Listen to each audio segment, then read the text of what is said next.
Il-kap tal-ADPD The Green Party Sandra Gawci qalet li s-sistema edukattiva għandha bżonn riforma u sostitni ħafna studenti jinsabu ta' stress kontinwu minħabba testijiet u assignments.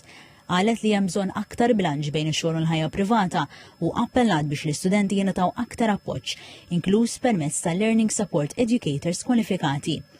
Is-Sinjura Gawci qalet ukoll li Malta ma tistax tibqa' tpoġġi l-industrija tal-kostruzzjoni qabel il-kwalità tal-ħajja u l-ambjent. Talbet biex jitħassru l-abbozzi tal-liġijiet 144 u 145 u qalet li l-istituzzjonijiet qed jarqu għajnihom għall-abbużi ambjentali.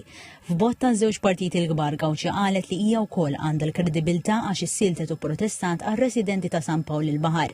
Fuq kollox qalet li hija tifla tal-ħaddiem u li issa lesta li tirrappreżenta lil ħna żgħar fil-Parlament. Fisret ukoll l-importanza tal-kariga tagħha bħala l-unika mara li hija kap tal-partit u li se taħdem biex tara aktar nisa f'din il-pożizzjoni.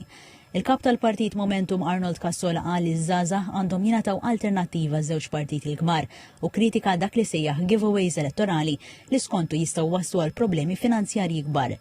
Il-professur Kassola sostna li s-sistema edukattiva għandha tħarreġ studenti biex jiżviluppaw ħsieb kritiku u analitiku fil-waqt issejjaħ biex suġġetti bħal l-istorja kontemporanja u d-dibattitu jitlu aktar fil-kurrikulu. Fuq il-governanza l-professur Kassola sejjaħ għal aktar trasparenza fosthom dikjarazzjonijiet pubbliċi tal-assi tal-politiċi u tal-imsieħba tagħhom fil-waqt li kritika direct orders u ħatrid politiċi.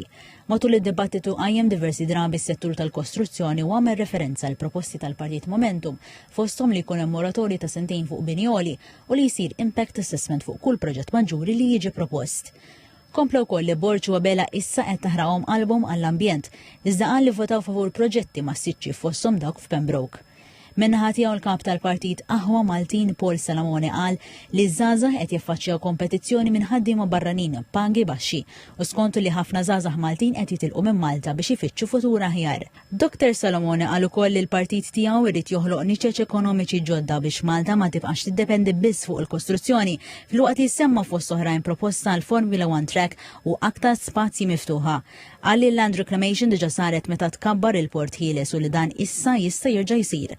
Dwar l-immigrazzjoni u l-identità nazzjonali, Dr. Salamone ċaħat li l-partit tiegħu huwa tal-lemin estrem u qal li jemmen f'politika konservattiva u kattolika u kritika l-immigrazzjoni illegali u qal li Malta saret inqas sigura milli kienet fis-snin li għaddew.